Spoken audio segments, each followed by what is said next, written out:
ഈശോയുടെ മാമോദീസ നമ്മൾ അനുസ്മരിക്കുന്ന ദിവസമാണ് ദനഹ. ഈ ദനഹ എന്ന വാക്കിന് പ്രത്യക്ഷവൽക്കരണം, ആവിഷ്കാരം, വെളിപ്പാട് തുടങ്ങിയ അർത്ഥങ്ങളുണ്ട്. ദനഹ തിരുനാൾ സഭയില് പ്രധാനപ്പെട്ട ഒരു തിരുനാളായിട്ടാണ് ആചരിക്കുന്നത്. ഈശോയുടെ മനുഷ്യാവതാര രഹസ്യത്തിന്റെ ആഘോഷമായ ക്രിസ്മസ് കഴിഞ്ഞ് ആ ക്രിസ്മസിന്റെ കാലഘട്ടം 12 ദിവസമാണ് പിറവിക്കാലമായിട്ടുള്ളത്. അതിനുശേഷം ജനുവരി 6-ാം തീയതിയാണ് ദനഹ തിരുനാൾ സഭയിൽ ആചരിക്കുന്നത്. ഈശോയുടെ മാമോദീസായിൽ ആരംഭിച്ച പ്രത്യക്ഷവൽക്കരണം ഈശോ സ്വയം ലോകത്തിന് വെളിപ്പെടുത്തുന്നത് പിതാവും പുത്രനും പരിശുദ്ധാത്മാവിനും സാക്ഷ്യപ്പെടുത്തുന്നു. മത്തായി 3:7 പറയുന്നു, this is my beloved son in whom I am well pleased. ഇവനെന്റെ പ്രിയപുത്രനിൽ ഇവനെ ഞാൻ പ്രസാദിച്ചിരിക്കുന്നുവെന്ന് യേശുവിന്റെ മാമോദീസ വേളയിൽ സ്വർഗത്തിൽ നിന്നൊരു സ്വരമുണ്ടായി. അനുതാപത്തിന്റെ മാമോദീസ നൽകിക്കൊണ്ട് സ്നാപക യോഹന്നാൻ ജോർദാൻ നദിയില് ഒത്തിരി ആളുകൾ സ്നാപകനിൽ നിന്നും അനുതാപത്തിന്റെ മാമോദീസ സ്വീകരിക്കാൻ വേണ്ടി ഓടിക്കൂടി. അവർക്ക് ജീവിതത്തിന് ആവശ്യമായിട്ടുള്ള നിർദ്ദേശങ്ങൾ ഓരോ വ്യക്തിയുടെയും ജീവിതാവസ്ഥയ്ക്കനുസരിച്ച് ചെയ്യേണ്ട കാര്യങ്ങൾ ഇവിടെ ചോദ്യത്തിനുത്തരമായിട്ട് യോഹന്നാൻ പറയുന്നുണ്ട്. അടയാളങ്ങളോ വളർച്ച നിങ്ങളാരും ഉപദ്രവിക്കരുത്. ചുഖപിരിയാനുള്ള അധികം നിങ്ങൾ പിരിക്കരുത്. ആളുകളെ അമിതമായിട്ട് ശല്യപ്പെടുത്താൻ പാടില്ല. ഓരോരുത്തർക്കും നിർദ്ദേശങ്ങൾ സ്നാപകൻ നടത്തുന്നുണ്ട്. അപ്പോൾ യേശുവിലേക്ക് വഴിയൊരുക്കിയ ആളാണ് സ്നാപകൻ. അപ്പോൾ യേശു എന്തുകൊണ്ട് മാമോദീസ സ്വീകരിച്ചു എന്ന് ചോദിച്ചാൽ, സർവ്വനിധിയും പൂർത്തീകരിക്കുക യുക്തമാകുമെന്ന് പറഞ്ഞുകൊണ്ട് യേശു മാമോദീസ സ്വീകരിക്കുകയാണ്. അപ്പോൾ യേശുവിന്റെ പ്രത്യക്ഷീകരണം അവിടെ സംഭവിക്കുകയാണ്. ആ അവസരത്തിൽ പിതാവായ ദൈവം ഇതിന്റെ സ്വരം കേൾക്കുകയാണ്, ഇവനെന്റെ പ്രിയപുത്രൻ, ഇവനെ ഞാൻ പ്രസാദിച്ചിരിക്കുന്നു എന്ന് പറയുന്നത്. പരിശുദ്ധാത്മാവ് പ്രാവിന്റെ രൂപത്തിൽ ഇറങ്ങി വരികയാണ്. പരിശുദ്ധ തൃത്വം ഈശോ മിശിഹായുടെ മാമോദീസ വേളയിൽ വെളിവാക്കപ്പെടുന്നു. ഈ പാശ്ചാത്യ സഭയില് പ്രാധാന്യം കൊടുത്ത് ആചരിക്കുന്നത് ദനഹ നാളിലെ ജ്ഞാനികളുടെ സന്ദർശനമാണ്. 3 വിദ്യാരികൾ പൗരസ്ത്യ ദേശത്ത് നിന്ന് വന്ന് യേശുവിനെ കണ്ട് ആരാധിക്കാനും കാഴ്ചകൾ സമർപ്പിക്കാനുമായിട്ട് എത്തിച്ചേർന്നുവെന്ന് വിശുദ്ധ ഗ്രന്ഥത്തിൽ പറയുന്നുണ്ട്. അതിനെയാണ് സൂചിപ്പിക്കുക. യേശുവിനെ സംഭവിക്കുന്ന എപ്പിഫനി, അതായത് വെളിപ്പെടുത്തൽ, ഉന്നതങ്ങളിൽ നിന്നുള്ള വെളിപ്പെടുത്തൽ. പാശ്ചാത്യ സഭാപിതാക്കന്മാര് പുറപ്പാടിന്റെ പുസ്തകത്തെ അനുസ്മരിക്കുന്നു.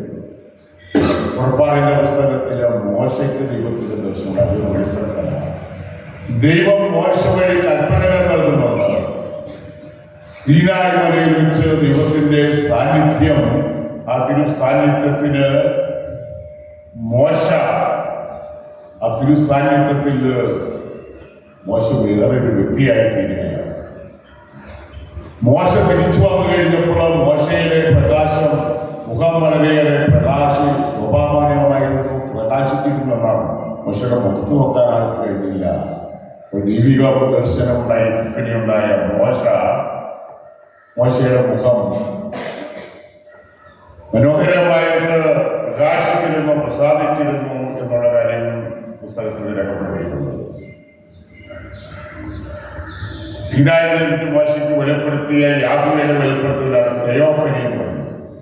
തെയോസ് പറഞ്ഞാൽ ദൈവം, ദൈവികമായ വെളിപ്പെടുത്തൽ.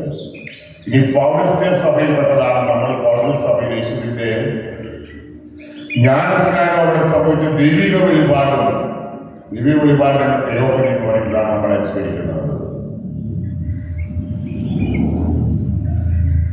ദൈവശാസ്ത്രജ്ഞനായ ഡൺ സ്കോട്ടി പ്രകാരം ജനകായെ കൂടാതെ തിരുപ്പിറവിയെ മനസ്സിലാക്കാൻ സാധ്യമല്ല. യേശു ക്രിസ്തു ആയിരുന്നപ്പോഴും ജ്ഞാനസ്നാന അവസരത്തിലും അത് സംഭവിച്ചു എന്ന് ഡോൺ സ്കോട്ട് പറയുകയാണ്.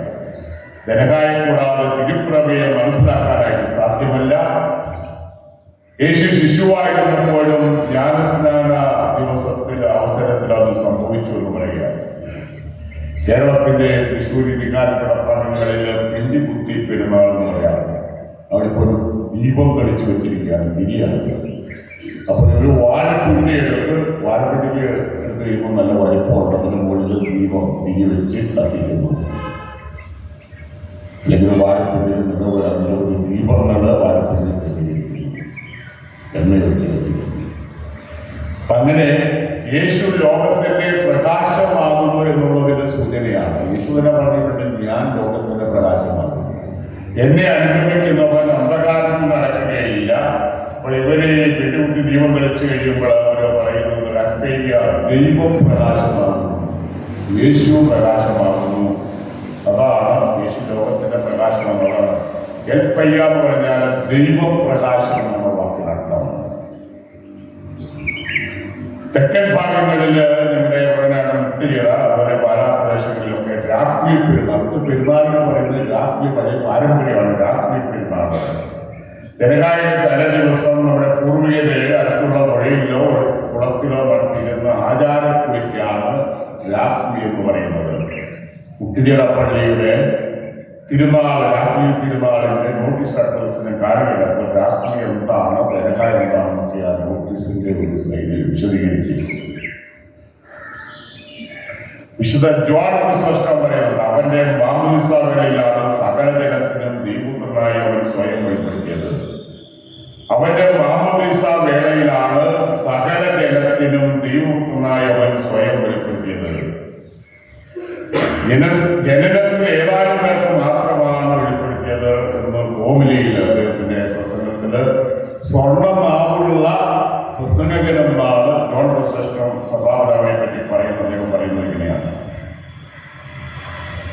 നമ്മൾ ഈശോയെ തീവ്രമായിട്ട് അറിഞ്ഞ് സ്നേഹിച്ച് ദൈവമക്കളാക്കുക, അതാണ് നമ്മൾ ചെയ്യേണ്ടത്. എൽ സാൽവഡോറിലെ രക്തസാക്ഷിയായ ആർച്ച് ബിഷപ്പ് ഓസ്കാർ റൊമേരിയോ അദ്ദേഹം വാഴ്ത്തപ്പെട്ട പദവിയിലേക്ക് ഉയർത്തലാകുകയുണ്ടായി. അദ്ദേഹം സാമൂഹ്യ നീതിക്ക് വേണ്ടി വാദിച്ച വ്യക്തിയാണ്. അധികാരമുള്ളവർക്ക് അവർക്കെതിരായിട്ട് സംസാരിക്കുന്നവരെ ഇഷ്ടമല്ല, അവരെ അവസാനിപ്പിക്കാനായിട്ട് പരിശ്രമിക്കും.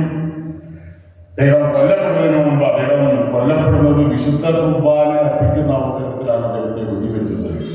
ഒരു ഭരണാധികാരിയുടെ പോലീസാണെന്നൊക്കെയാണ് പറയപ്പെടുന്നത്. ഏതായാലും അദ്ദേഹം അത്താഴം വിശുദ്ധ ബലി അർപ്പിക്കുമ്പോൾ വെടിയേറ്റ് കുഴഞ്ഞു വീണ് മരിച്ച രക്തസാക്ഷിയാണ് ആർച്ച് ബിഷപ്പ് ഓസ്കാർ റൊമേരിയോ ഗവർണ രാജ്യത്ത് ലാറ്റിൻ അമേരിക്കൻ രാജ്യമാണ്. അതിനും ഒരിക്കൽ പറഞ്ഞിട്ട് I have open being threatened with death. ഞാൻ പലപ്പോഴും എന്റെ ജീവിതത്തിന് മരണത്തിന്റെ ഭീഷണി ഉണ്ടായിരുന്നു. I got to say as a Christian that I don't believe in death without resurrection. ഒരു ക്രൈസ്തവൻ എന്നുള്ള നിലയിൽ എനിക്ക് ഉറപ്പുണ്ട്, ഞാൻ ഉറച്ചു വിശ്വസിക്കുന്നു മരണത്തിന് ശേഷം ഉയർപ്പുണ്ട്. അതെനിക്ക് പ്രത്യാശ നൽകുന്നതാണ്. അതുകൊണ്ട് ഞാൻ മരണത്തെ ഭയപ്പെടുന്നില്ല. ഉയർപ്പിൽ പ്രത്യാശ വയ്ക്കുന്ന ഞാൻ മരണത്തെ ഭയപ്പെടുന്നില്ല എന്നാണ് അദ്ദേഹം തർക്കിച്ച് പറയുന്നത്. ആബർട്ട് മാർനിയോൺ അദ്ദേഹം നല്ല പണ്ഡിതനാണ്. അദ്ദേഹം മനോഹരമായ പുസ്തകങ്ങൾ, ആത്മീയ തലത്തിലുള്ള പുസ്തകങ്ങളെ എഴുതിയിട്ടുള്ളതാണ്. അദ്ദേഹം പറയുന്നത് ദൈവസ്നേഹമാകുന്ന അഗ്നിയിലേക്ക് രണ്ടും കൽപ്പിച്ച് എടുത്തു ചാടി എരിഞ്ഞടങ്ങിയവരാണ് വിശുദ്ധര്.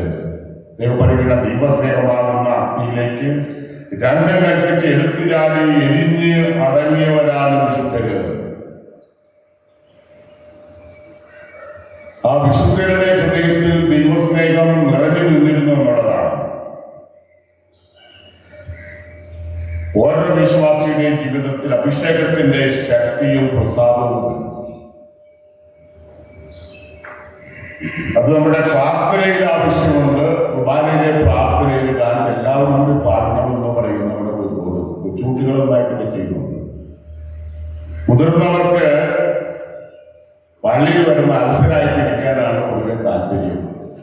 നാവനക്കാൻ പ്രാർത്ഥിക്കാനൊക്കെ ചില ശക്തി വേണം. ഇങ്ങനെ ഒന്നിച്ച് പ്രാർത്ഥിക്കുന്നതിനെ പറ്റി പണ്ഡിതന്മാർ പറയുന്ന ഇതാണ്, സിൻ എനർജി എന്ന് പറയുന്നത് എനർജി ഉത്പാദിക്കപ്പെടുന്നത്. അത് നമ്മുടെ ആത്മീയമായിട്ടും ഒരു വൈകാരികമായിട്ടും അത് നമുക്ക് വളരെ നല്ലതാണെന്നാണ്. പ്രാർത്ഥനയിൽ മുഴുകി നമ്മൾ ഉറക്കെ പ്രാർത്ഥിക്കുമ്പോൾ നമ്മൾ അനുഗ്രഹിതരാകുകയാണ്. നമ്മളിൽ പ്രാർത്ഥന വഴിയായിട്ട് പ്രത്യേകമായിട്ടുള്ള ഒരു എനർജി സൃഷ്ടിക്കപ്പെടുന്നുണ്ട്. ഇത് നന്മയുടെയും വിശ്വാസത്തിന്റെയും പ്രാർത്ഥനയുടെയൊക്കെയാണ്. ഉറക്കം പ്രാർത്ഥിച്ചാൽ സമൂഹത്തിലുള്ള നിലയിൽ വിശുദ്ധ കുർബാനയിലും പാട്ടിലുമൊക്കെ ഉറക്കെ പ്രാർത്ഥിച്ചു കഴിഞ്ഞാൽ സിൻ എനർജി നമ്മളിലേക്ക് വരും. നമ്മൾ കൂടുതൽ ആത്മീയമായിട്ടുള്ള ഉണർവുള്ളവരായിട്ട് വാക്യത്തിൽ നിന്ന്